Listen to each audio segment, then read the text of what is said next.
Bismillahirrahmanirrahim. Elhamdülillahi vahdehu ve salatu ve selamu ala men la nebiyye ba'dehu ve ala alihi ve sahbihi ecma'in. Allahümme allimna ma yenfa'una ve enfa'na bima allamtana ve zidna ilmen nafi'an. Hurmatly okuwçular, biz Muhtasarul Huduri atlı kitapten sabagыбызды uğurlantıydabız. Ötken sabagыбızda Şarika kitabına jettik ele. Andan bir sabak kıldık. Kudayım buyursa bugün oşol toktogon jeribizden sabagыбызды uğurlantabыз. Jaratkan Allah'ım sabakты oňoý düşündürüp, düşünүүgө özü güç kudret bersin. Har biribizdi ukkan nersebiz menen amal kıluvçulardan jana başkalarga jetkirүүçülerden kılsın. Amin ya rabbal alamin. Bismillahirrahmanirrahim. وَإِنْ أَرَادَ الشَّرِيكَةَ بِالْعُرُوضِ بَاعَ كُلَّ وَاحِدٍ مِنْهُمَا نِصْفَ مَالِهِ بِنِصْفِ مَالِ الْآخَرِ ثُمَّ عَقَدَ الشَّرِيكَةَ. Adattagınday bul süйлömdü birinci sözme söz kotorup alıp, andan keyin bul süylömdün içki manisine toktolok eteli. Kitaptın yazıwçысы Allah Taala al kişini meyrimine bölösün mintip aytты. Eger de iki kişi akçadan başka nerse menen şarika tüzüğünü kağlaşsa, anda ar biri özünün malı mülkünün jarımını, je başkaça aytkanda bir bölügünü, şeriginin baylığının bir bölügünü satat da, andan keyin ököwü şarika kelişimin tüzüşöt deydi. Hurmatly okuwçular, biz ötken sabakta, sabagыбыздын akırında mintip ayttık ele. Şarika tüzü üçün akça menen tüzülöt dep. Toys dirham boluş gerek, dinar boluş gerek, je fulusun nafika dep, janagı tıyındarda ayttık. Hazırkı bizdin doğrudağı mına akçalar, dolar, so'm, sum, jana başka akça birdikleri. Mına oşolor menen gana kelişim ne kılat? Şarika tüzülöt dedik. Emi eger de iki kişi de akçası jok bolsa, birok bulardın maksatı şarika tüzүү da. Emne kılıştары kerek? Kaysıl jol menen bular şarika tüzü alışat? Kaysıl jol menen tüzüşöt? Mına oşonun aylasın alımdarыбыз mintip aytышат. Eki kişi de şarika kılууга жарактуу болбогон mal mülkü var. Misalıga parta doskalары var, kompüterleri var, холодильниги var, uyu var, koyu var dep koyayım. Mına oşonday nerseleri var. Emi uşular ekö partnör bolgusy kelet. Emne kılat dese, biri özünün baylığının bir oşol mal mülkünün bir bölügünü şeriginin mal mülkünün bir bölügüne satat. Misalıga mende kompüterim var, aydaravada холодильниги var dep koyayım. Mına oşol холодильник kompüterden jarımını senin холодильнигиңнин jarımına sattım deyim. Oşonda biz ököbüzdün ortabızda şarika payda bolot. Kanday şarika payda bolot dese, şarikatu milk payda bolot, amlak payda bolot. Nege? Sebebi men özümnün kompüterimnin jarımını aydaravanın холодильнигине satkan kezimde, aydarava men kompüterimnin jarım ülüşüge eyi çıktı. Ököbüz buğa şerik bolup kaldık. Men de ele aydaravanın холодильнигинин bir bölügüne şerik çıktım sebebi ököbüz ağa dagı şerik bolup kaldık. Görüңүздөр, мына ушуну не деп коет экенде şarikatu amlak bolot. Andan keyin emin bul nese boldu. Eyi çıktık buğa. Andan keyin emne kılabız? Emi şarikatul akd tüzöbüz. Жаңы kelişim tüzöbüz. Ar biribіз şerigibizge vakil bolуу üçün emne kılabız? Şarikatul akd tüzöbüz emi. Şarikatul akd, жаңы kelişim tüzöbüz. Emne kılabız? Kelişim tüzöbüz, ököbüz emi firma açabız. Mına uşul buyumdardı satabız. Uşundan düşkön kireşenin munçasını sen alasın, munçasını men alam dep ne kılabız? Şarikatul akd tüzöbüz. Emi bir adam mintip aytışı mümkün dedi alımdarыбыз. Uşul süylömgö bir narazıçılık katarında mintip aytışı mümkün dedi. Emi sizler aytıp atasızlar. Bir mülkünün bir bölügünü, tiginin mülkünün bir bölügünü satat dedi. Oşonda ököy ne bolup kaldı? Malları birbirine aralaşıp kaldı. Bir jakda da bir ülüşü var bunun kişinin, tigisinde tiginin malı, şeriginin malında nesi var? Ülüşü var. Ошол эле жетиштүү го, шарика болду го. Бирок негедир китептин эйси кайра сумма акада шарика, андан кийин шарика келишимин түзүшөт деп айтып атат дейт да. Ушунун кажети жок болчу дейт. Себеби аралаштырганыбызда уже шарика пайда болгон дейт. Ошого аалымдарыбыз айтат. Биринчи жанагы бири-бирине саткан кезде, сатып алган кезде, анда ширкату милк пайда болгон. Башкача айтканда экөө жанагы буюмдарга эй чыгышты. Эми булар ширкатул акыт түзүштөрү керек. Мына ошондуктан китептин жазуучусу сумма акада шариката деген сөздү айтты. Ва амма шарикатул инан фатанакиду алал вакалати дунал каффарати. Китептин жазуучусу Аллах Таала ал кишини мээримине бөлөсүн минтип айтып атат. Ал эми шарика инан тууралуу сөз кылсак, демек ал вакилдикке байланат, кепилдикке байланбайт. Башкача айтканда шарикатул инан вакалатты ичине камтыйт, кафалатты камтыбайт деген сөз. Жокоруда биз шариканы түшүндүрүп аткан кезде бөлүктөргө бөлдүк эле. Анын эң биринчиси не дедик? Шарикатул милк өзүнчө, анан шарикатул укуттар дагы бөлүндү. Ошолордун биринчиси шарикатул муфаваза болсо, экинчиси шарикатул инан эле. Мана бул сүйлөмдөн баштап китептин жазуучусу шарикатул инанын эрежесин баяндоого киришти. Инан деген сөз арабтардын анна каза деген сөзүнөн алынган. Анна каза дегенин мааниси бир адам өзүнүн байлыгынын бир бөлүгүнү ортого коюп, башка бир адам менен партнер болууду не кылган? Каалаган адам. Партнер болгондугу нерсе ойга келип калды. Мына ошону анна каза деген сөз болот. Мен кааладым, мисалга менде акчам бар, мына ошол акчамдын бир бөлүгүнү айталы Айдарова менен партнер болууду кааладым. Мына ошону анна каза деп коет. Бул ошол инан деген сөз, ошол анна каза деген сөздөн алынган дейт алымдарыбыз. Эми маселеге кайталы, сүйлөмгө. Сүйлөмдө айтып атат.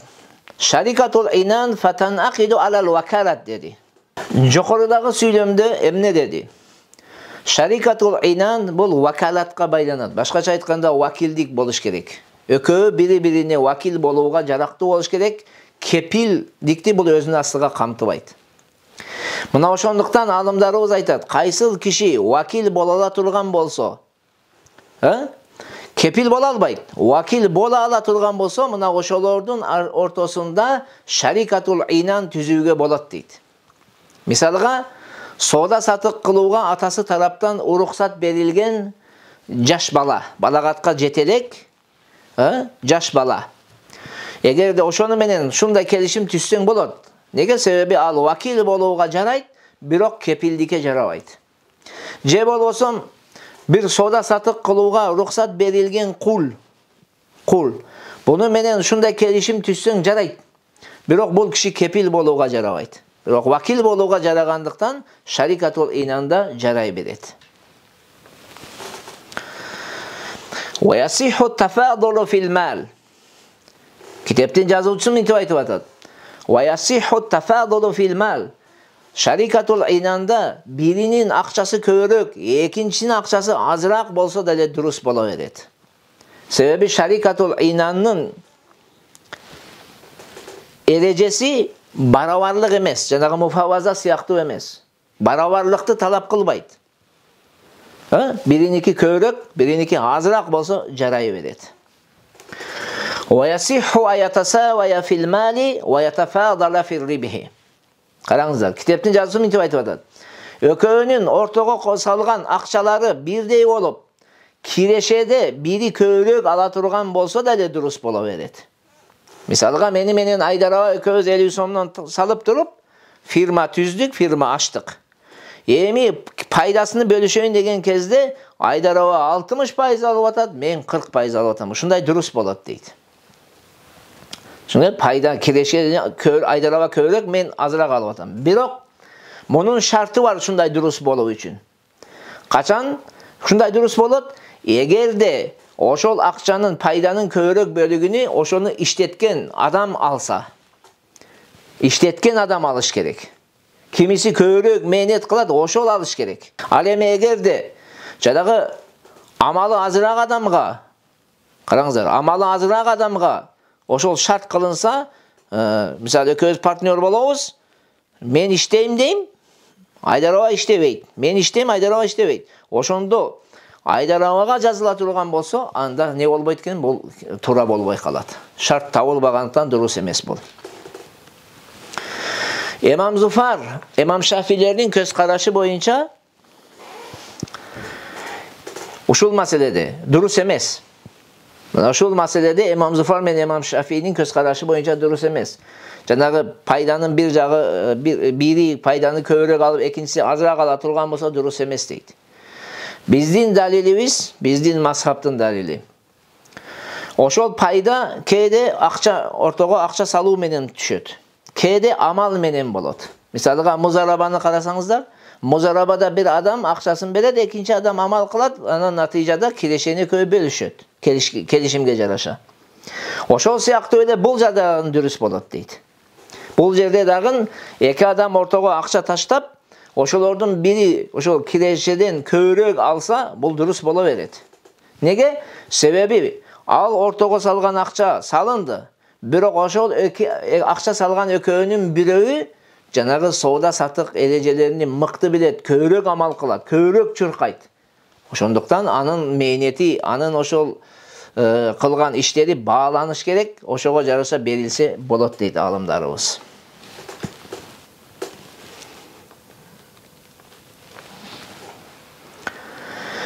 Эми ушул эле маселеде эгерде акчаны ортого салдык, экөөбүздүн бирибиз амал кылдык, экинчибиз бир үзүр себебинен же үзүрсүз амал кылбадык.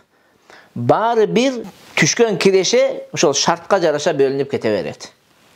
Мисалга мен Айдар аба ортого акча салдык, анан бирибиз айталы Айдар аба мээнет кылып эки жакка чуркап сатты.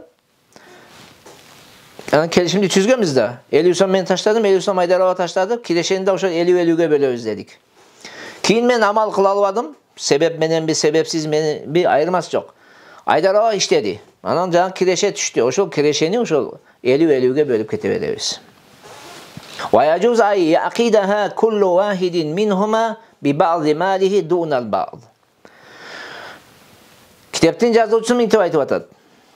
Şarikatul inanda şeriklerinin kimisi bolбосун өзүнүн байлыгыны bir bölүгүнü ошол партнерствого салып, калганын салбай коёсо боло берет дейт. Жанагы муфавазадагы сыяктуу эмес. Колуңуздагы акчанын баарын ортого таштоо бул жерде милдет эмес. Байлыгыңыздын bir bölүгүнү ортого таштасаңыз, калганын салбай койсоңуз да эле боло берет. Неге? Себеби жокорда дагы айттык, шарикатул инанда ошол мал жагыдан, малды ортого коюу жагыдан, акчаны ортого таштоо жагыдан бирдей болуу эмне эмес, шарт эмес дедик. Вала тасиху илля бима байянна аннал муфавадата тасиху бихи. Инан келишими, муфаваза келишими дурус болгон нерселер менен гана дурус болот. Башкача айтканда алтын, күмүш менен, буюмдар менен бул болбойт.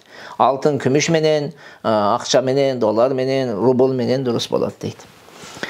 Ва яжузу ай яштарика мин жихати ахадихима дананир вал ахар дарахим. Китептин жазуучусу мынтип айтып атат. Эгерде эки шериктин биринин акчасы динары болуп, экинчисиники дирхам боло турган болсо, ошону ортого салып шарика түзсөлөр болот дейт. Имам Зуфар рахматулла алейхинин көз карашы боюнча ушундай болсо болбойт. Бириники дирхам, экинчиси динар болсо жарабайт дейт. Биздин көпчүлүк аалымдарыбыздын далили мынтип айтат.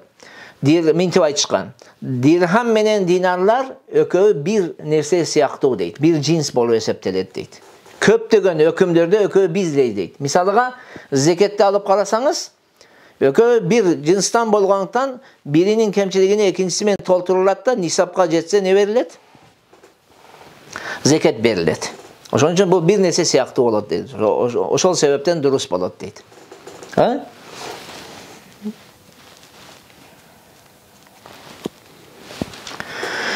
وما اشتراه كل واحد منهما للشركة طولب بثمنه دون الآخر.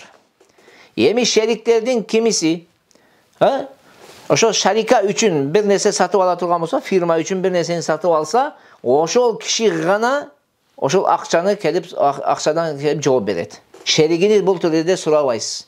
Ошол ким сатып алган барып фирма үчүн, ошол кишиден акчаны бер деп сурайсыз. Себеби биз жокоруда айттык, шарикатул инанда вакалат бар, кафалат жок. Вакалат бар, кафалат жок. Ошон үчүн именно кимди сураш керек барып? Вакил немени? Өзүнү сураш керек. Жанагы сатып алган адамдын өзүнөн гана акчаны талап кыласыз.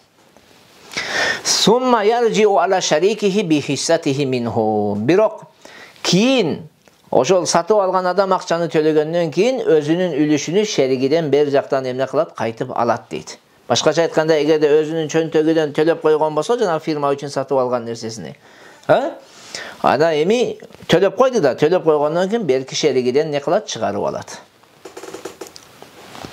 Wa idha halaka malu sharikati aw ahadul malaini qabla yashtari shay'an batalat ash-sharikatu. Китептин жазуусу мынтип айтып атат. Эгерде шариканын малы толугу менен жок болуп кетсе, же бир нерсе сатып алуудан мурун эки сүйлөшүп алган, бирок бир нерсе сатып алуудан мурун экөөнүн биринин акчасы жок болуп кетсе, анда шарика жоюлат дейт. Неге? Себеби шариканы түзүү именно ушул эки акчаны салуу менен болду да. Эми ошон үчүн анын бирөө жок болуп кете турган болсо, значит шарика дагы не болот? Экинчиси дагы жоюлуп кетет. Себеби шарика баянгы шериги бар го, акча салган, бир жагында акчасы бар, экинчисинде жок болуп атпайбы, азыр жок болгондо. Жанагы шеригине жөн эле өзүнүн акчасынан түшкөн кирешенин бир бөлүгүнү берүүгө не болбойт, ыраазы болбойт эч качан.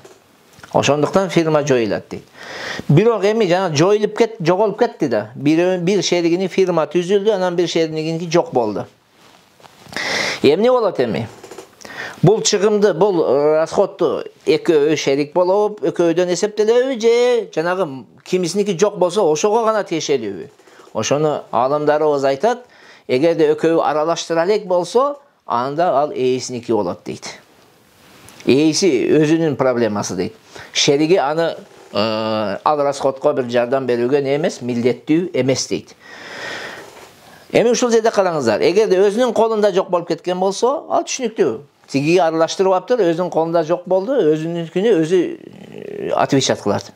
Ал эми эгерде шеригинин колунда жоголуп кетти, берди. Мисалга менен Айдарова партнерство түзгөндө мен өзүм акчамды ал барып Айдаровага бердим, Айдарованын колундан жоголуп кетти. Жок болуп кетсе, анда дагы Айдарова не кылбайт, жанагы акчага жооп бербейт. Себеби эмнеде? Себеби мен ага берген кезде иш башталганга чейин ал Айдарованын колунда аманат болот. Аманатка адам кыянат кылбайынча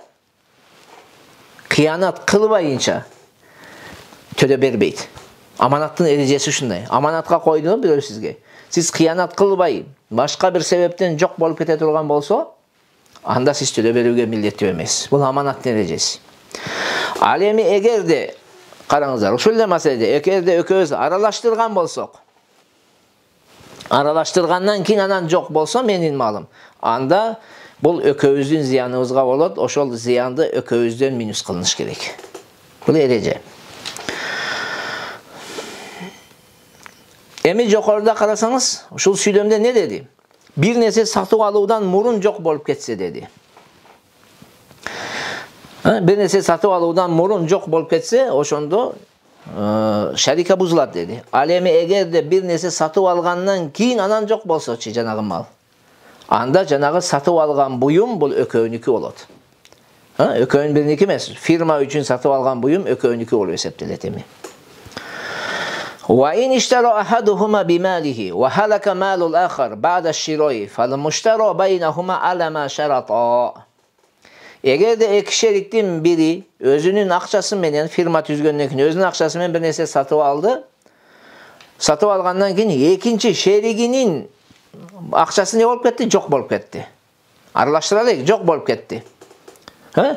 Бирок фирма түзүлгөндүктөн бул фирма үчүн сатып алгандыктан жанагы сатып алган нерсе экөөнүн ортосунда ошол шартка жараша болот. Кандай келишим түзүшкөн болсо, эми сатып алышты жанагы буюмду, эми ал буюмду сатышса кайра мисалга канча киреше түшсө ошол экөө келишилгенге жараша бөлүп алышат. Себеби бул жанагы сатып алган кезде фирманыкы болду да. Firmanыкы болду ал экөөнүкү болот. Экөөнүкү болуп эсептелет. Ошон үчүн ал жерден түшкөн киреше бул экөөнүкү болуп эсептелет. وَيَرْجِعُ عَلَى شَرِيكِهِ بِحِصَّتِهِ مِنْ ثَمَنِهِ. Жанагы мисалда, жокорудагы мисалда. Мен сатып алдым да. Мен сатып алдым, Айдарованын байлыгы жок болуп кетти. Жанагы сатып алган фирма үчүн сатып алган эсе экөөбүздүкү болду. Бирок менин акчам иштетилгендиктен мен Айдаровадан ошол калган акчам не кылам? Анын үлүшүн не кылып чыгарып алам. Мисалга 100 сомго сатып алсам, 50 сомдон дейли, 50 сом Айдаровадан алышым керек болуп калат. وَتَجُوزُ الشَّرِكَةُ وَإِنْ لَمْ يَخْلِطَ الْمَالَ. Эки шерик дейт. Акча байлыктарны аралаштырбаса да эле шарика түзүүгө болот дейт. Негизинде биздин мазхабтын көз карашы боюнча жанагы шарика түзүүдөн, фирма түзүүдөн түшкөн киреше бул келишимге тиешелүү да. Келишимге мындай таянат. Основасы келишим дейт. Акча эмес. Акчаны аралаштыруу бул маанилүү, зарыл, фарз нерселерден эмес. Главный эки адам ортосунда келишим түзүлгөн болсо, ошол келишим түзүлдүбү, пайда ошол экөө не кылып алышат, келишимге жашап бөлүп алышат. Мына ошондуктан жанагы келишимди не деп аталат? Келишим түзүлдүңүз, анан шарика деп аталат. Ошондуктан бул шарика болуш керек. Шарика болуш үчүн келишим керек. Келишим түзүлдү, болду. Ал акчаны сиз аралаштырыңыз, аралаштырбаңыз, айырмасы жок. Андан түшкөн киреше эки адам бөлүп кете берет. Бирок кээ бир алымдардын көз карашы боюнча аралаштырбайынча мындай шарика түзүүгө эмне болбойт. Шуну эстен чыгарбашыбыз керек. ولا تجوز الشركة إذا شرط لأحدهما دراهم مسمات من الربح. Eğer de iki şeriktin birine belgili summanı ataşsa paydadan şunça akça sağa berilet dep, anda şarika bolboyt. Al şarika durus emes bolot. Misalıga, meni Aydarova kelişim tüzdük bir firma açabız dep, ortadan akçanı taşladık, bardık kelişim jayında, birok ming dep ayttık da, түшкөн кирешенин 50 сомы сиздики дедик. Процент мен атабадык. Түшкөн кирешенин мынча пайызы меники, мынча пайызы сиздики эмес. Эмне дедик? 50 сом сиздики дедик. Ушул келишим туура эмес болуп калат. Не себептен? Себеби бул бизнес. Бизнесте кээде акча түшүшү мүмкүн, кээде көп түшүшү, кээде аз түшүшү мүмкүн. Эми мисалга келди да bir жолкусунда 50 сом эле пайда тауып калдык. Анда Айдарова гана алып калып, мен албашым керек болот да. Bir жагы алат, экинчи жагы акча албай калат. А бул нерсе ошо шариканын бузулушуна себебин өзүнүн салымын кошот. Себеби мен киреше, мен пайда алып алсам, ал не деген шарика дейт да шеригиңиз. Ошондуктан процентовка мен аташ керек. Пайыз мен аташ керек. Мисалга түшкөн кирешенин 50'si sizdiki, 50'ü meniki деп. Ошондо 1 сом дагы түшсө, сиз 50 тыйындан не кылып аласыз? Бөлүп аласыз. وَلِكُلِّ وَاحِدٍ مِنَ الْمُتَفَاوِضَيْنِ وَالشَّرِكَيِ الْعِنَانِ أَنْ يُبْدِئَ الْمَالَ وَيَدْفَعَهُ مُضَارَبَةً وَيُوَكِّلَ مَنْ يَتَصَرَّفُ فِيهِ وَيَرْهَنْ وَيَسْتَرْهِنْ وَيَسْتَأْجِرَ الْأَجْنَبِيَّ عَلَيْهِ وَيَبِيعَ بِالنَّقْدِ وَالنَّسِيَّةِ وَيَدُهُ فِي الْمَالِ يَدُ الْأَمَانَةِ. Kitapten жазуучу мынтип айтып атат. Муфаваза шарикасындагы эки шерик менен инан шарикасындагы эки шериктин ар биринин укугу бар. Ошол малды эмне кылып берүүгө? Бидаат кылып берүүгө. Бидаат деген сөз. Бул bir адам акчаны берет, экинчи адам ошону иштетет, бирок ошонун түшкөн кирешени дагы киреше жанагы акчаны берген адамдыкы болот. Тиги жөн эле эмне кылат? Бул кишиге иште берген болот. Чүңүздөр, бүт акча ошол акча бергендики болот. Ал жөн эле иште берет. Бекер иште берет. Мына ошону биз алат. Ушундай бергенге жанагы фирманын акчасын ушинтип бергенге укугу бар. Музарабага бергенге укугу бар. Вакил кылууга укугу бар. Мисалга ошол фирманын акчасын менен бир нерсени барып сатып алуу үчүн өкүл кылууга укук бар. Күрөгө кой алышат, күрөгө ала алышат, ижарага бере алышат. Ушундай нерселердин бардыгы рухсат. Дагы нак насия менен сатууга дагы укуктары бар. Ар биринин ушинтип кылууга укугу бар. Бирок кандай дейт акыркыда ваядуху фил мали яду аманатин. Qarаңыздар. Wa yaduhu fil mali yadu amanatin. Ар bir şerik баягы ортодогу акча бар да, ар бир шерик бул эмне болот экен? Колундагы нерсеси аманат болот. Биз үчүн, мен үчүн мисалы Айдар Абаныкы, Айдар Аба үчүн меники бул аманат катарында коюлган болот. Кыянат кылбайынча ага эмне жок? Жоопкерчилик жок болот.